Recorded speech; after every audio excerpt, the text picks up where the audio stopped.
네, 안녕하세요. 사북고등학교 학생들. 오늘은 그리스 세계의 발전과 헬레니즘 문화 단원에서 알렉산드로스 제국의 형성과 그리스 헬레니즘 문화에 대해서 한번 살펴보도록 하겠습니다.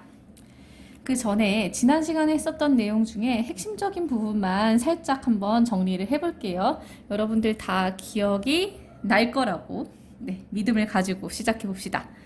일단 우리 그리스 민주정치의 발전에 여러 사람들이 등장을 하는데요. 먼저 등장했었던 인물로 솔론이라는 사람이 있었죠. 이 사람이 귀족과 평민들을 재산에 따라서 조정을 해서 참정권을 부여하는 방식을 했었고요. 그 다음에 등장했던 사람은 누구였죠? 네, 페이시스트라토스가 참주가 되어서 독재 정치를 또 한번 했었고요.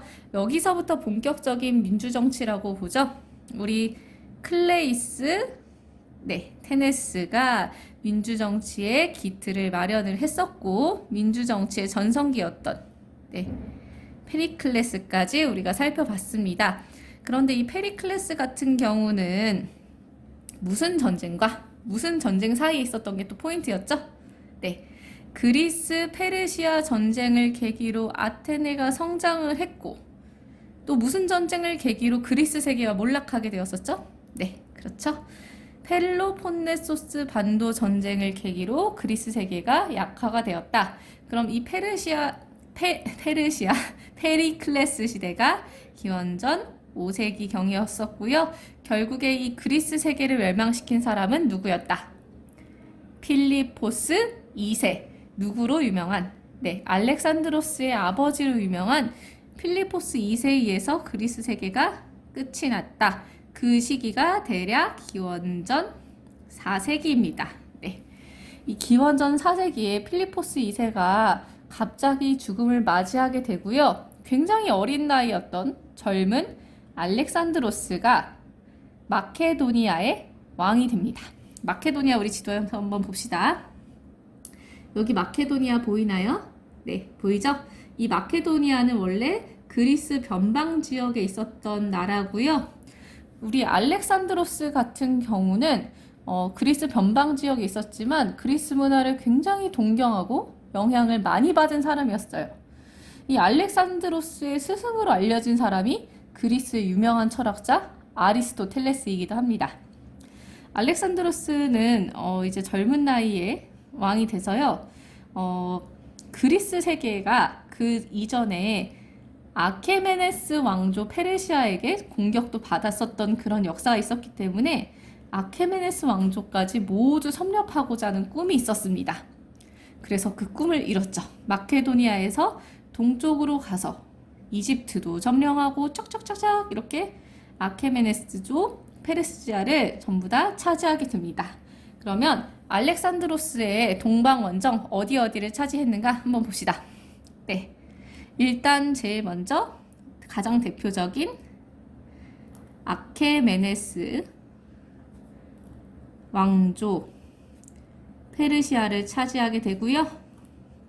잘 알다시피 여기 나온 것처럼 이집트도 차지를 하고, 그리고 실제로 여기 보면 인도 보이나요? 인도까지 가려고 했었대요. 하지만 인도까지 가기에는 역량이 좀 부족했었던 것 같아요. 그래서 인더스강 유역까지 진출을 했다. 그렇게 하고 보니까 알렉산더가 차지한 지역 유럽, 아시아, 아프리카를 아우르는 거대한 대제국을 건설하게 되었다. 유럽, 아시아, 아프리카를 아우르는 거대한 제국을 세웠다. 우리 이렇게 세계를 그 당시에 알렉산드로스 입장에서는 거의 자신이 인식하는 거의 대부분의 세계를 자신의 구역으로 차지를 했네요. 이 인더스강을 넘어가려다 실패를 하고 또 이제 아라비아까지 가려다가 결국에는 실패했다는 얘기가 있어요. 그래서 알렉산드로스가 젊은 나이에 안타깝게도 이렇게 큰 제국을 만들고 죽게 됩니다. 그 알렉산드로스는 이렇게 거대한 제국, 그 이전의 그리스는 이런 거대한 제국의 형태가 아니었죠. 작은 무슨 형태? 도시국가. 원어로는 폴리스 형태였었는데요. 이제부터는 폴리스가 아니라 거대한 제국이 세워져서 서로 다른 문화, 민주정치를 하던 그리스와 전제군주정이었던 페르시아의 문화를 조금 융합하고자 했었습니다. 그래서 동방의 전제군주제를 어느 정도 수용을 해요. 전제군주제를 수용해서 페르시아식 통치 방식을 수용을 하고요. 피정복민의 문화를 존중합니다. 네, 여기까지는 문화의 결합에서 어떻게 보면 좀 당연하다고 느껴질 수도 있겠네요. 그리고 이 알렉산드로스는 자신이 느끼기에 그리스 문화를 굉장히 높이 샀었고요. 그래서 이 그리스 문화를 간직한 도시를 세우는데 자신의 이름을 본따서 알렉산드리아라는 도시를 곳곳에 건설을 합니다. 가장 대표적인 알렉산드리아는 바로 이 이집트에 있는 알렉산드리아가 가장 대표적인 곳이고요.